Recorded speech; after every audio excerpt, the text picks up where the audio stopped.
on the horizon. It's been said that those that have the eyes to see and the ears to hear will play a paramount role in the furthering of humanity and civilized society. But can civilized society and humanity survive the coming conflicts not seen since a dawn of time in ages bypast? But you can find true forms of information and knowledge in abundance at revolution.radio, freedomslips.com, the #1 listener-supported radio station on the globe. Stand upon the right side of history.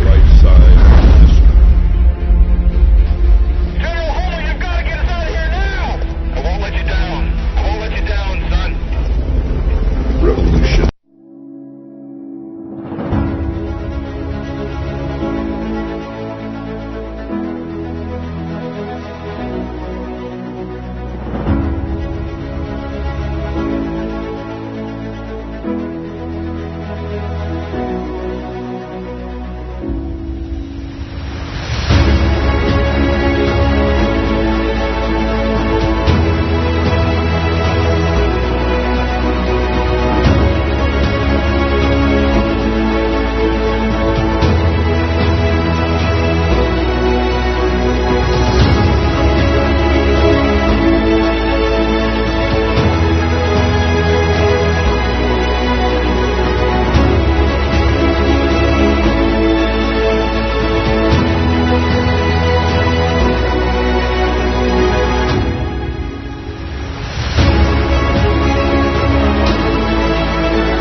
And welcome to Thursday Morning Coffee Rant with Dan. I am Dan, the Spiritual Anarchist, the host.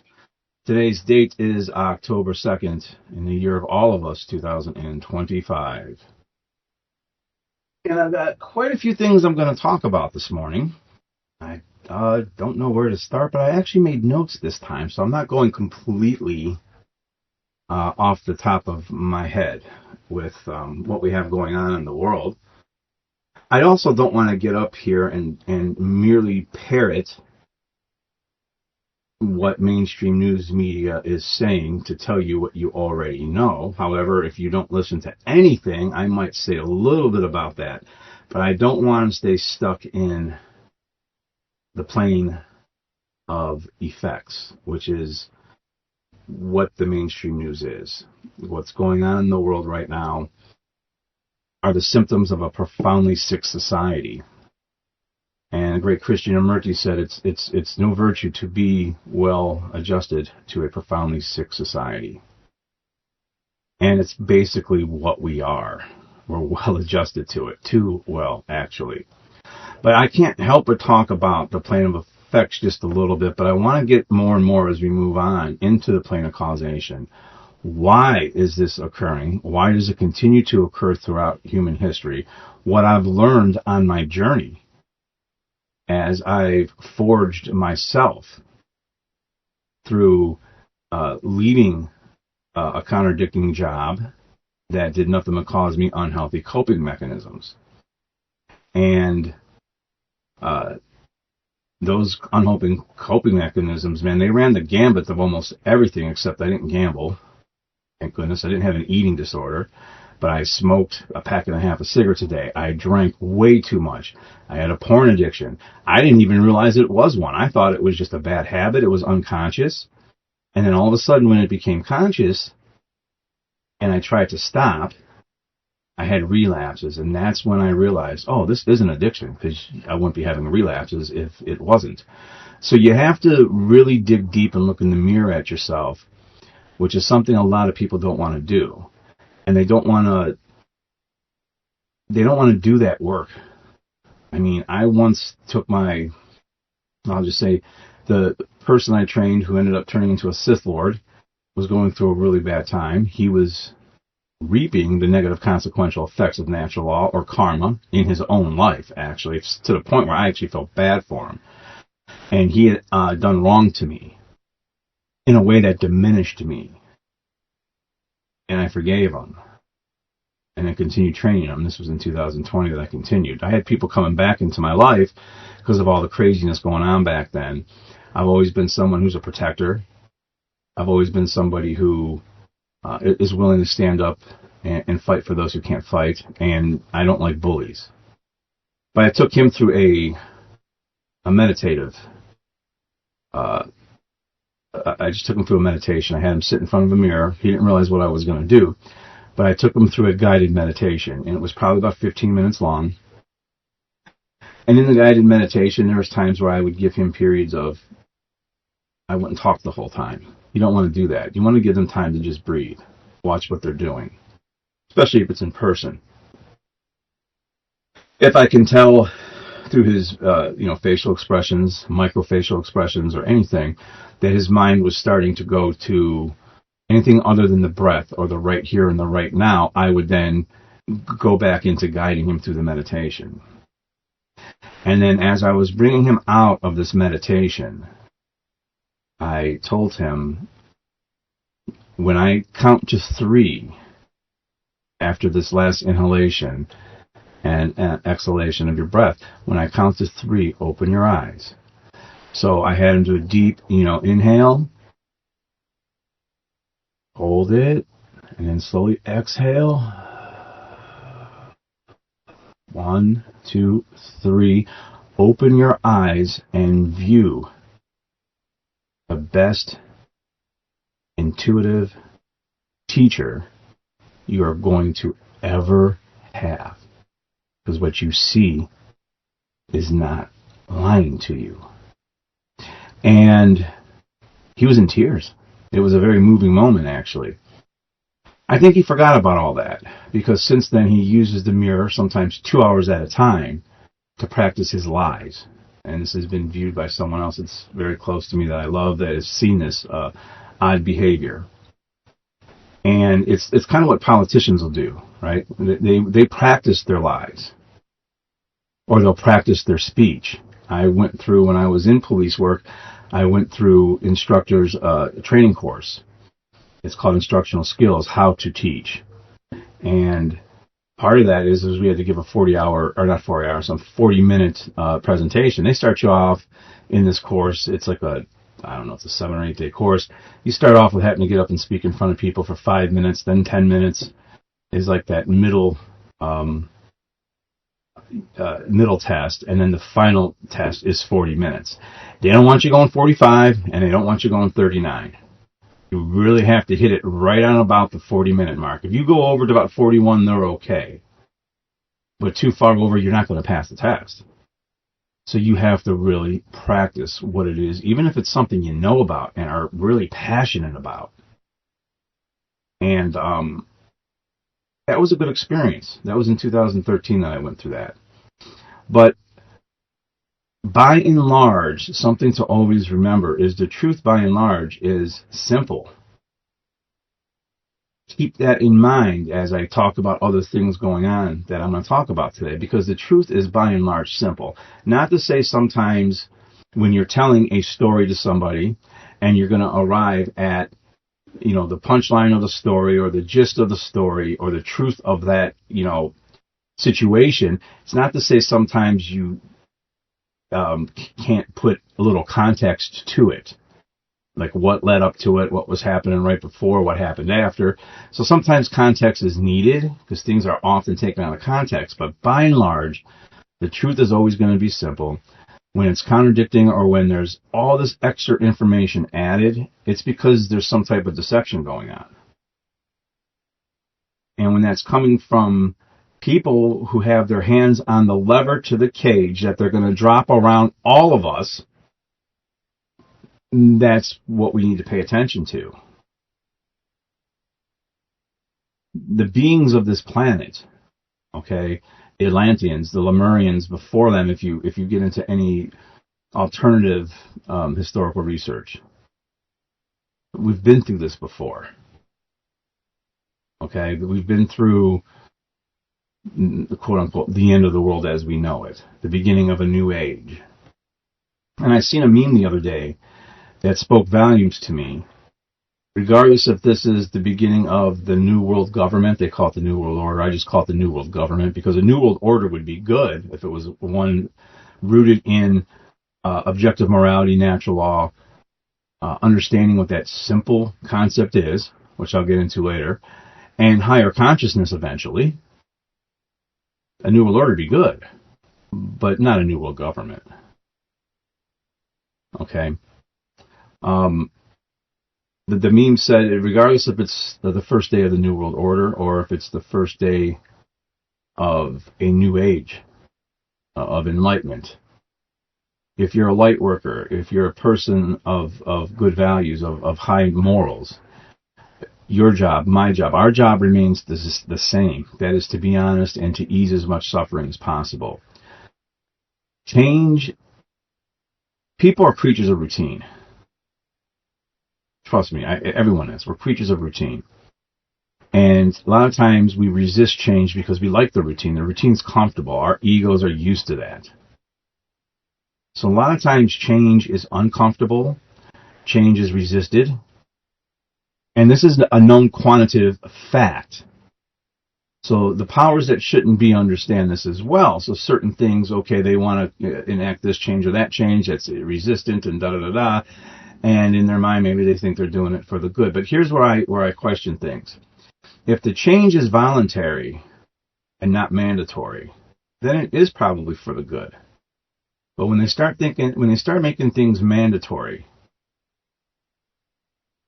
when they start making things free shots, okay, free online distractions that you used to have to pay for, you are what is the product. Okay, I think that's something to watch out for. When they're saying something is, well, then there's the voluntary mandatory, or you're being voluntold to do something. Like in Canada, I'll give you for instance this week, they have to have their guns turned in within a year, and within X amount of months, the expectation is people are going to, voluntarily turn in their personal owned firearms, and they're going to receive money, and it's volunteer for them to do that. But after a certain date, it's illegal to own a gun. How the hell is that voluntary? Watching this politician or puppetician get up there and juggle and dance around direct questions was like, we're so used to it, we just accept it now. But I'm going to get more into that as we go. I want to say that, some announcements is, again, I'm going to plug Funnel 5, Freedom Under Natural Law 5. It's February 21st and 22nd. I'm doing a presentation titled The Hammer and the Flame, where I talk about what ignited within me to change myself, to look in the mirror, to become a better person, and to not be so ashamed of my humanity, because no one's perfect. What ignited that forge, and what has kept that forge burning through personal crises and something that looks like it's an uphill battle and one that can't be won. I think it can be won, or I wouldn't be doing this. Maybe I would be doing it. I'm the type of person, I don't get into a fight per se just because I know I can win that fight. That's not how I roll. But Funnel 5, Freedom Under Natural Law 5, February 21st and 22nd. I'll be doing a 1-hour presentation. I'm really glad they asked. You can find my content on YouTube at Spiritual Anarchist Daniel AR 5907. They go to YouTube at Spiritual Anarchist Daniel AR 5907. And you could also find me on the onegreatworknetwork.com/Dan-Arnold. Now, I'm very happy to have been asked to be part of the One Great Work Network, and there's like over 80 content creators telling the truth from their perspective. And different people teach in different ways, but everyone there is teaching what objective morality under natural law is. They're teaching truth discovery. They all have their own ways of doing it. I'm not the only former or ex-order follower on there. I'm sure there's other military people on there. I was in the military. I was in the United States Marine Corps. I'm probably the only cop on there, though. I worked in a prison. I was a cop. I actually worked security at NASA at one point. I've got quite a background in order following, which is why I left that line of work 10 years ago. I briefly went back in 2019. I was commissioned still in 2020 and didn't realize it. Okay? And how I found out I still had a commission is during the March lockdowns of 2020, when the whole world worked in tandem, all the governments in tandem together, to lock us down and put diapers on our faces. I was going for a walk. I was outside walking around the empty streets. It was very surreal. Someone called the police on me because I was looking into yards, I guess, as I was walking up and down my street. They thought I was casing the place. Like, these people don't know me. I'm from the street. That just goes to show you how much people don't know each other living on the same street in inner cities. Besides your direct neighbors. I'm not sure. I had dropped a bunch of weight at that time, which was part of my rise from darkness. That was part of it. Besides unhealthy coping mechanisms, I was overweight. All that cortisol from all those contradictions, I was so out of shape and unhealthy, it wasn't even funny.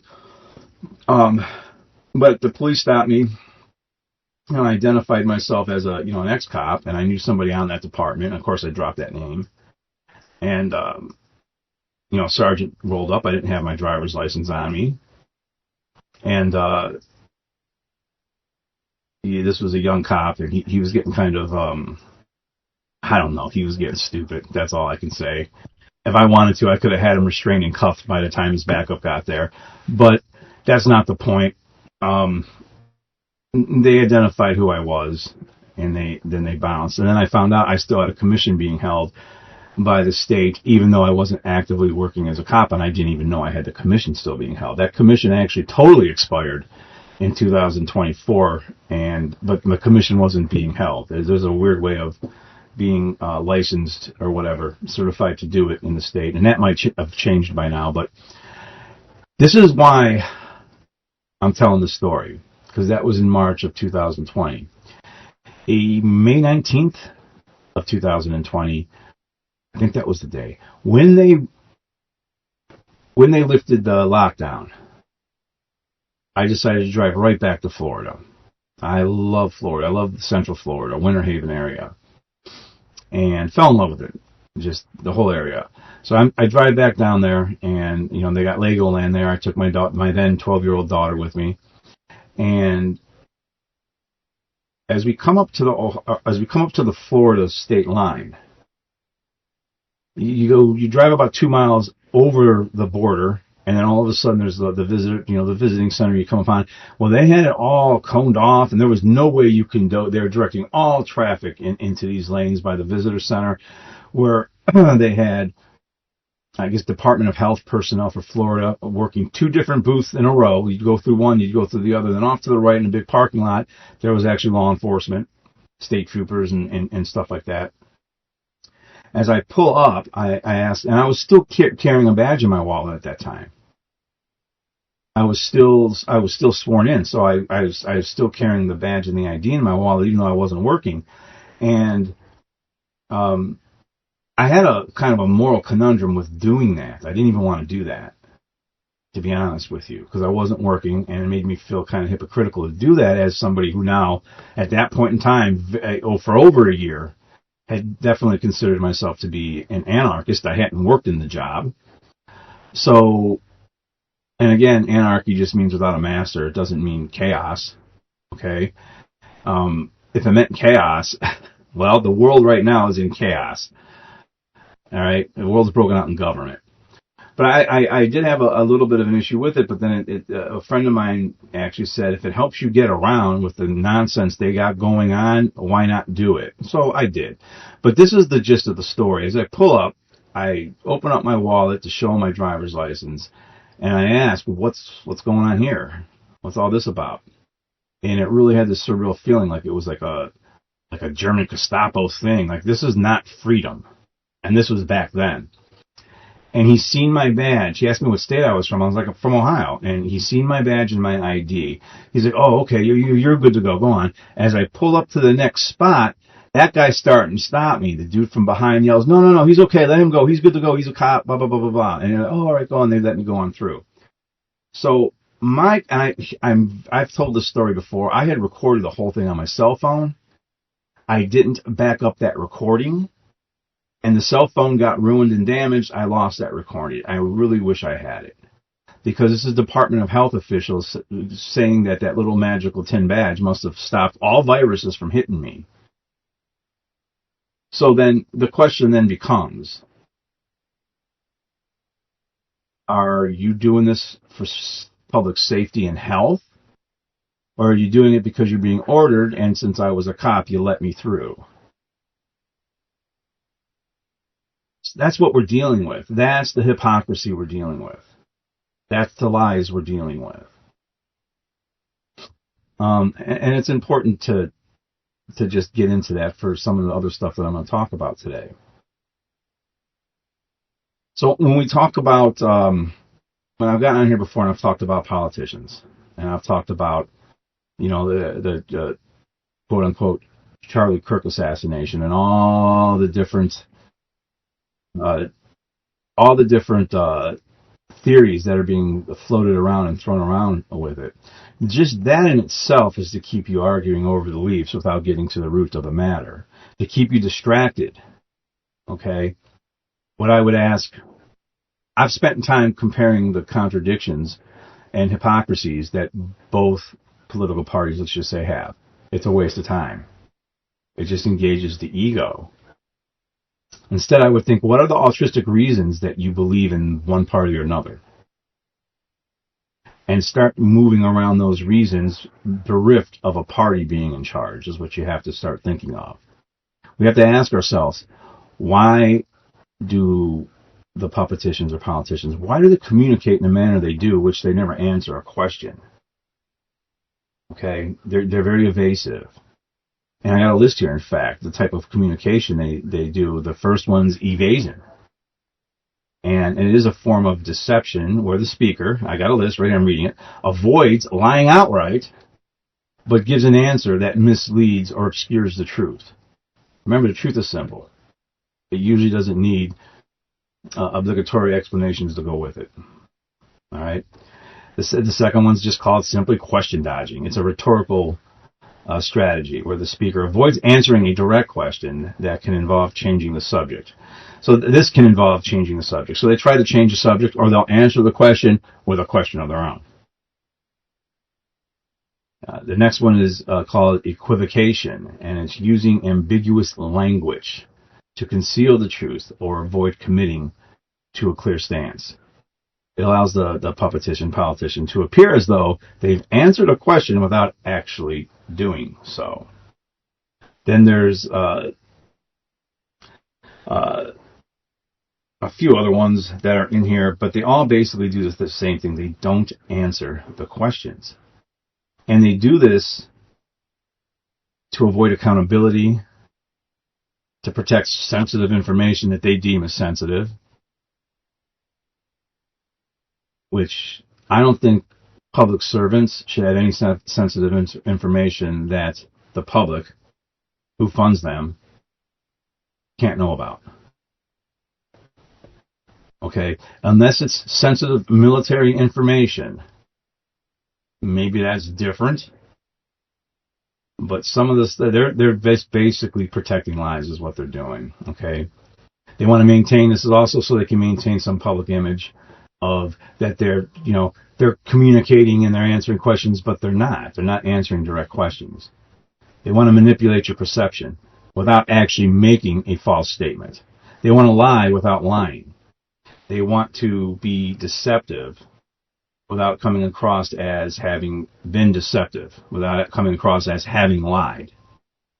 They want to be able to point the finger and they want plausible deniability, because they didn't say that, and they want zero accountability. And this is at every level of the federal government. Okay? What we got going on in the world right now is political theater. Political theater, street theater, it was called. In police work, if you were a detective or working undercover, or in the targeted individual community, which exists. It's known as street theater. It's play acting. It's so obvious too. It's so obvious.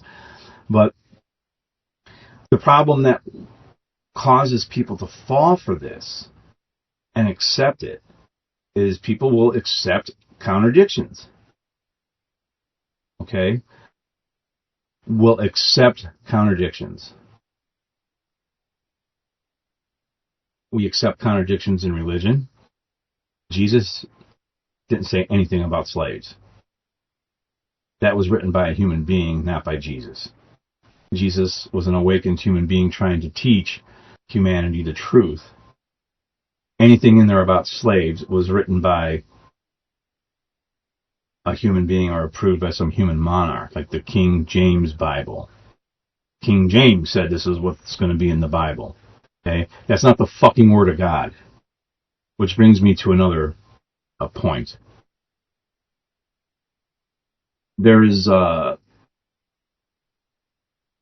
as I was researching a few things, I've seen a demonstration of politicians not answering questions firsthand when this politician in Canada had to be asked a question 12 different times, and he never answered the question directly. He never answered the question. I think at this point, it should be okay to, in Parliament, in an assembly, look directly at the politician and say, hey, listen, answer the fucking question. Answer the fucking question directly, asshole. Get out of here. We will not put up with that kind of language. But you put up with kids being blown up and beheaded? You put up with kids being kidnapped to have their adrenalized blood drank and for them to be raped? You put up with all that, but you won't put up with me asking you a fucking question and wanting a direct effing answer. I'm going to be dropping the F-bomb constantly. Someone needs to speak completely truthful, honest to them, to where both sides of any given party could be like, well, yeah, damn. And right now I'm speaking to the moderates on both sides. The far right, far left are gone. Okay? Politics is not the answer. The answer to humanity's problem, not problems, just one problem, which is the erroneous belief in human authority to rule other humans, is the problem. If we did away with that belief, everything else would fall into place. This is why religions are bad. Okay? Religion comes from the Latin religare, which means to bind or to rebind, to tie, to hold back, right? Government, governare, mint, okay? It is mind control. They talk about the separation of church and state. The separation of church and state. Listen, man, if there really was separation of church and state, there wouldn't have to be a catchphrase. There wouldn't have to be a logo, separation of church and state, if it was really separate. I've seen something today where the Pope wants the UN, or it wants all these governments to really look into climate change. Okay, the Pope. Of course, I commented on it. Climate change is a hoax. I don't vote, so I don't care about your cult-like mentality. It's a hoax. Hey, Popester, why don't you just pray for it? Blind faith. That's without no facts. I'm not saying God doesn't exist. I know something intelligent made all of us. God's just not exactly in this 3D reality, nor does God or any other being from any other reality have the ability to speak directly to us from another dimension or another vibrational place, a higher frequency. Our eyes only see 0.05% of the visual spectrum of light. That means there's a lot of stuff going on around us that we don't see. It's vibrating at a higher frequency than us. These intelligent beings are vibrating at a higher frequency. Sometimes they can exact physical things that happen in this world. If you think I'm not saying that, but you believe in the bearded, invisible guy in the desert sky, you need to start asking yourself some questions. You need to do some shadow work. You need to stare in that mirror. Okay? You have to address issues in your life that heal you. You gotta look in the mirror and tell yourself the truth. Not every person on the planet needs to know every truth about you. It's none of their business. But you need to look in the mirror and tell yourself the truth.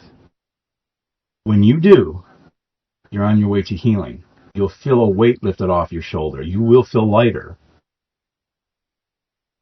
And once you start that healing journey, you will not accept as many contradictions as you currently do. You just won't accept them. And when you're doing this mirror work and you're looking in the mirror, go back to your childhood. Were you inappropriately touched? Were you physically abused?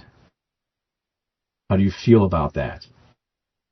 Was there a point in your life at one point in time that you actually victimized somebody? In any given set of circumstances, can you admit that? Are you sorry for it? Have you made reparations for it? Okay, you could have been not a bad person, but maybe for a second you were. Can you admit that? Once you can move on. You're healed. You're starting that healing journey. But it all starts with being able to admit to yourself. Don't lie to yourself above all else. Every mystery tradition in the world that's ever been there, that's the first thing they tell you. Don't lie to yourself. Know thyself. Jesus said in the Gnostic text, know thyself and you will know heaven. Okay? If you look to the sky for heaven, the bird will be there for you. If you look to the sea for heaven, the fish will be there before you. Look within. This is what he was trying to tell people. I'll take a sip of my coffee. So, if we didn't do if you do the shadow work, the reason why, if you think about the contradictions that exist with blind belief in authority, which does not exist under God's creation, no man has a right to rule another human being. No human being has a right to rule another human being. I've said this before. It's a circle. I'm talking with somebody.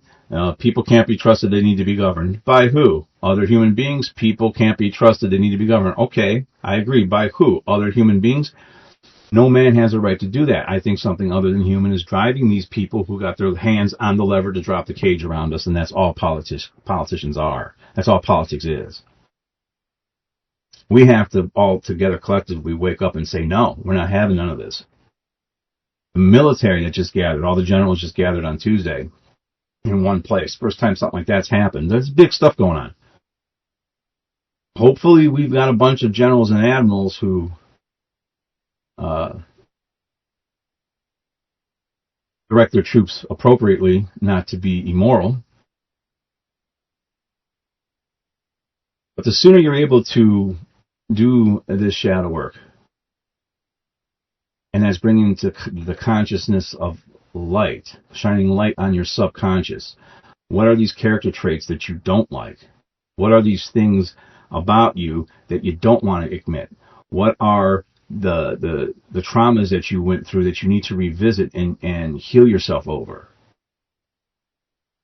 It's important to do this. And keep in mind, our society from a very young age, we are made to have abandonment issues. Every human being in this country has abandonment issues. Everybody. It's designed like that.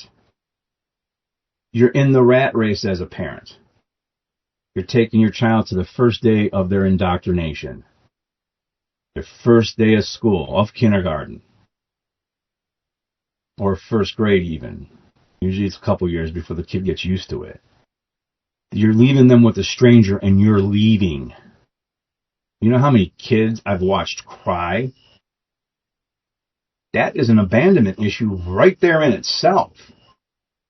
And when you got both parents constantly having to work, kids, and we are just raised in a society of abandonment issue creation. And I don't think that's by accident.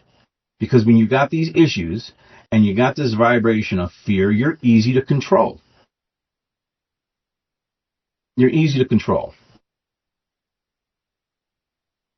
So it's very important to do that work, and you're not going to accept contradictions. Without that, if some 11-year-old hadn't told you when you were in school that Santa Claus was fake, we now as adults would be murdering each other over Rudolph the Red-Nosed Reindeer. Instead, we're doing it over the same version of the bearded guy in the desert sky. And I think when you haven't healed your past traumas, and you've got all these resentments, it becomes vitally important to you to really be right about little inconsequential bullshit. It doesn't matter. Like arguing over the leaves of a tree without getting to the root of the matter. You know, and I'll say that again. The more trauma you have, the more important it is for you to be right about petty things.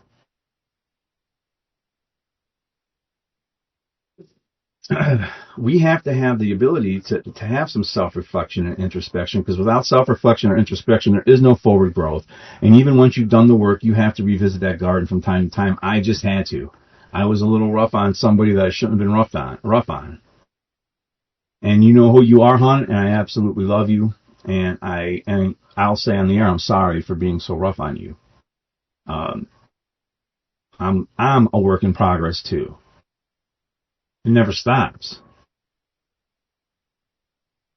We have to have the ability to self-reflect. We have to have the ability to admit, wow, I was wrong. I was bamboozled. I was fooled. I'm not right about everything. I don't have to make a decision and then stick with that decision for the rest of my life because I made that decision at one time. That takes controlling your ego.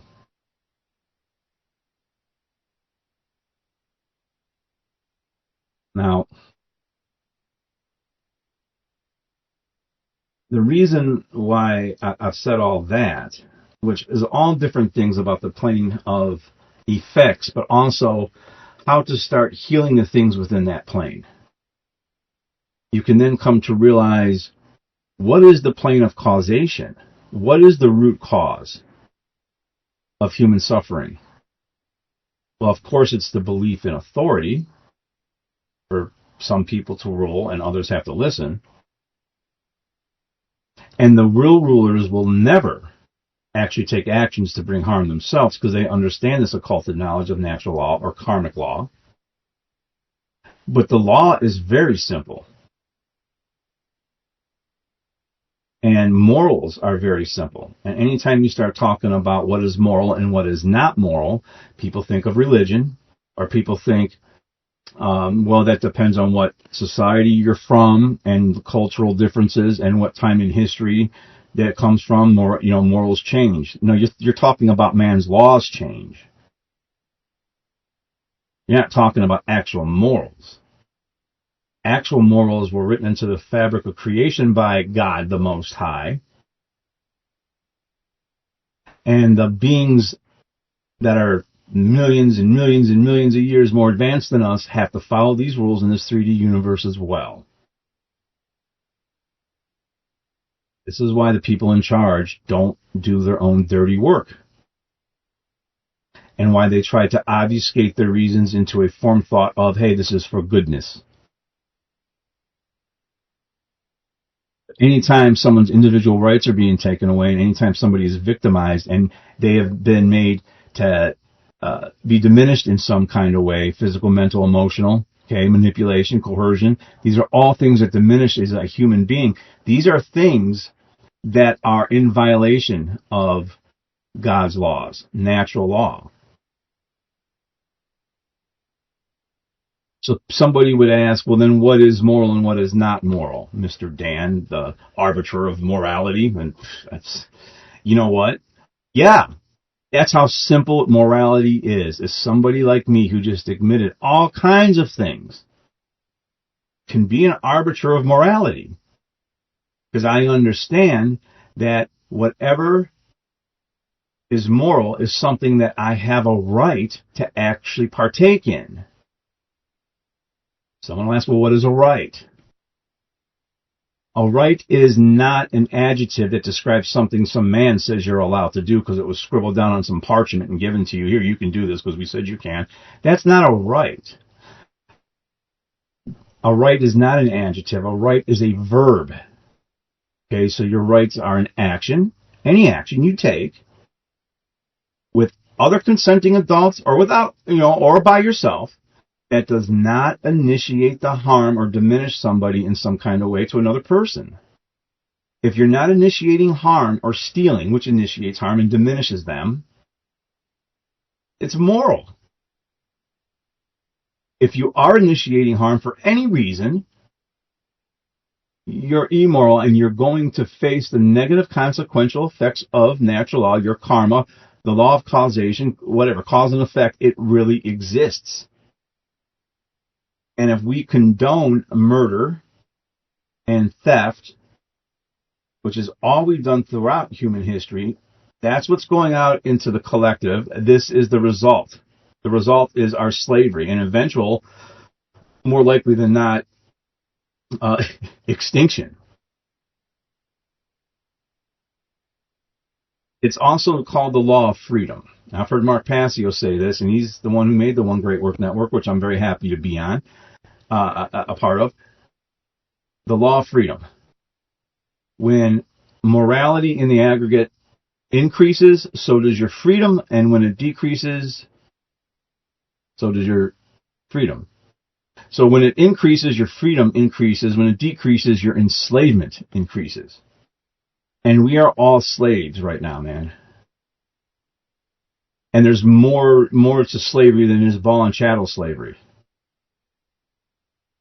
Pay off your house, your $150,000 house. Don't pay taxes for 3 years and watch them come take your house. And what do our taxes fund? The murder of children. And if you're really, really honest with yourself and thought about how they use a Hegelian dialectic, which is they take a problem that might already exist or doesn't exist at all, but let's say it already exists, but it's not that bad. They're going to magnify that problem. They're going to get the rabble to fight over it. And they're going to offer you their solution, which is what they wanted to do in the first place, and make you think it's helping half of you. And they're going to make you fight each other. If you were being really honest with yourself, okay, from 1992, let's just say to now, we've lived through, lots of different Republican and Democratic rulership, because I won't call them leaders. They've never taught anything but fear. Leaders don't want to run anything. Leaders don't want to be in charge. Leaders teach. That's it. And when was the last time you learned something from a politician other than fear? But both have been in office, and we've had wars and murder throughout both.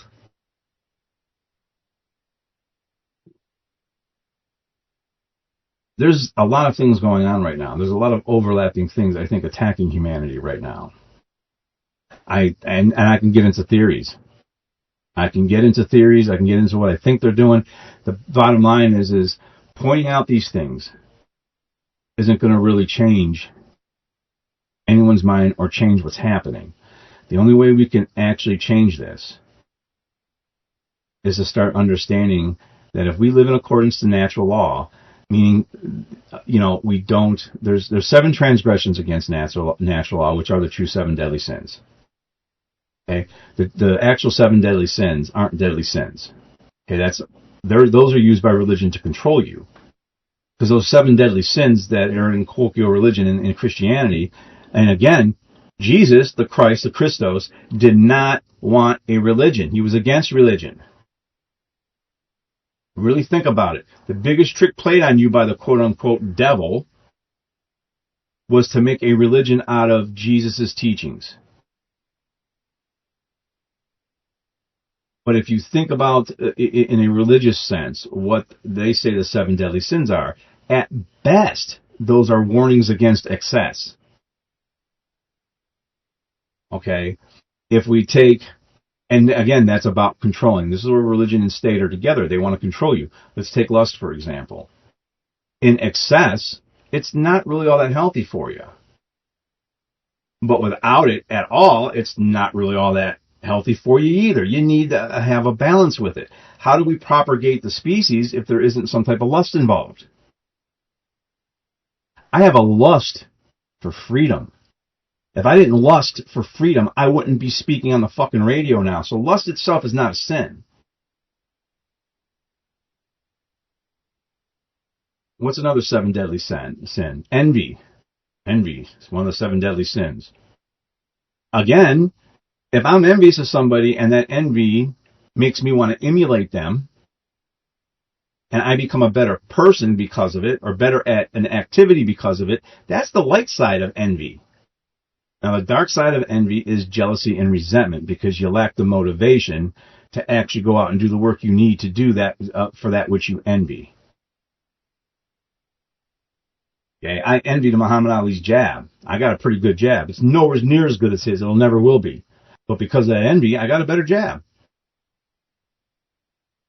So envy is not bad. It's not a deadly sin. There's not one deadly sin that I can think of. There's only 7 of them. None of them are bad. Because they're not bringing harm to another being. By sharp contrast, the 7 transgressions against natural law, which are God's, the Most High's law, just like the law of gravity that you can't see that's constantly in effect, and the law of thermodynamics, these laws exist. This is the law of human behavior, of how higher sentient beings, including the extraterrestrials that they say are coming, have to behave. Or they will face the negative consequential effects of their actions. That's what karma is. That's what natural law is. The 7 transgressions are don't murder. There's a difference between murder and killing. Okay? If you kill somebody using force in self-defense, that's not murder. And they try to obfuscate what that is and what that isn't. Murder is somebody who actually initiates violence towards you by violating your right to not have that done. Violence and violate are the same. They're pretty close in verbiage, aren't they? They come from the same root word. So murder is a transgression against natural law. Rape is a transgression against natural law. Okay? Assault. Okay? Initiating violence towards a human being, say, because you're in an argument with them. You could be in a heated argument. That doesn't give you a right to initiate violence and hit them. Now, there's nuances to this stuff because maybe the person's getting threatening to you. I'm not saying wait till they throw the first punch. If you know they're going to get violent, there's indications there. So this is just in general. Don't murder. Don't rape. Don't assault. Okay? Don't steal. Don't commit theft. Don't take what is not yours to take.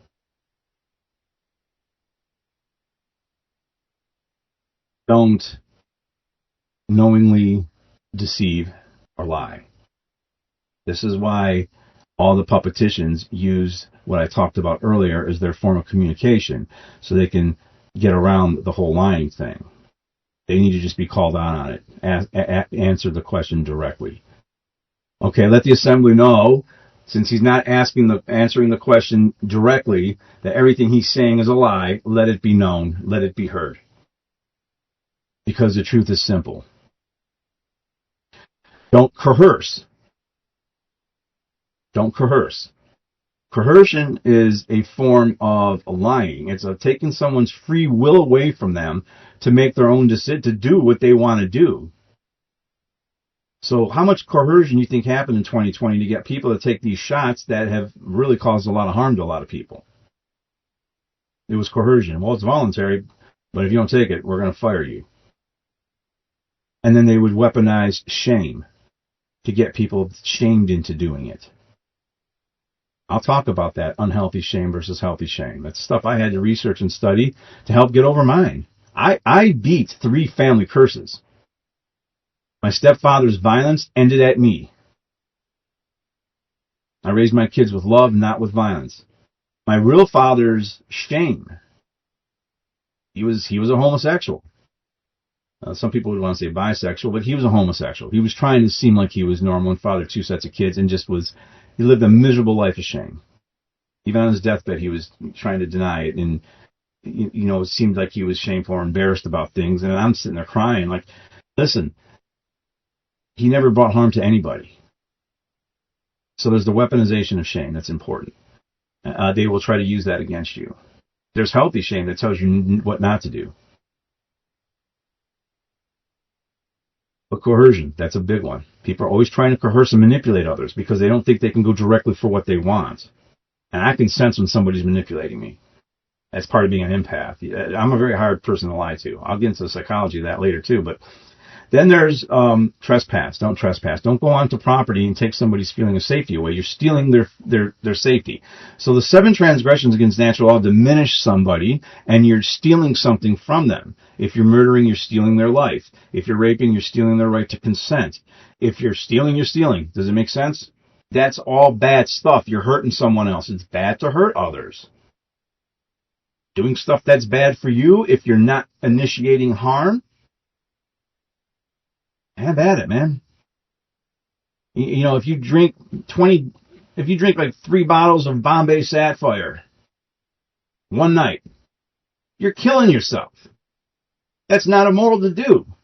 You jump in a car and you hit somebody, well, you killed them. Well, that is immoral to do.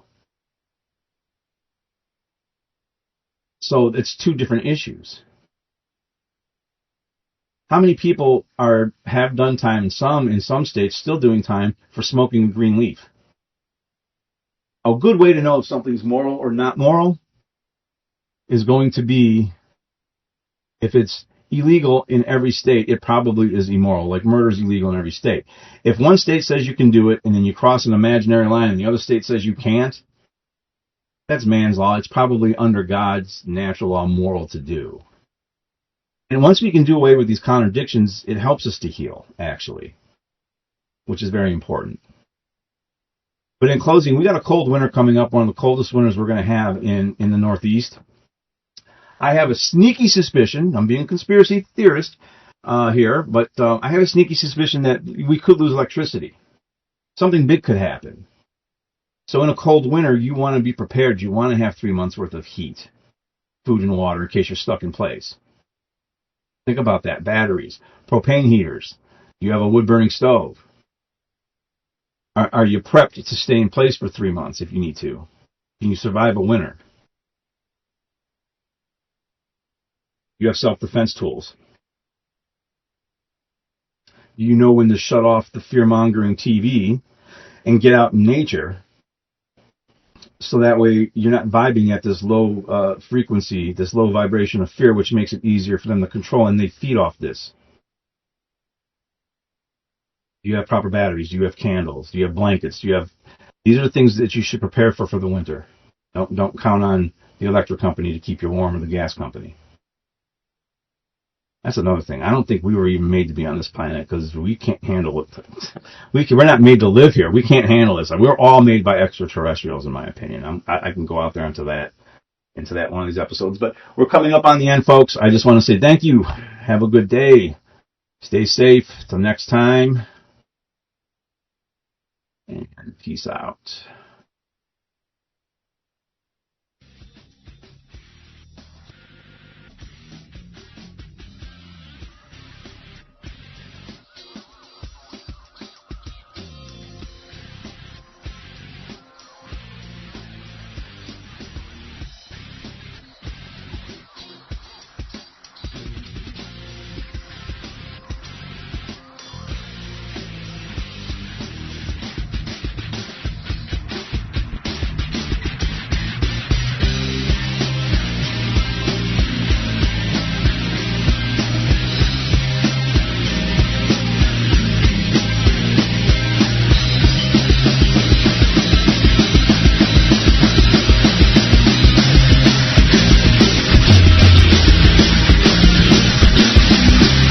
Thank you for listening to Revolution Radio.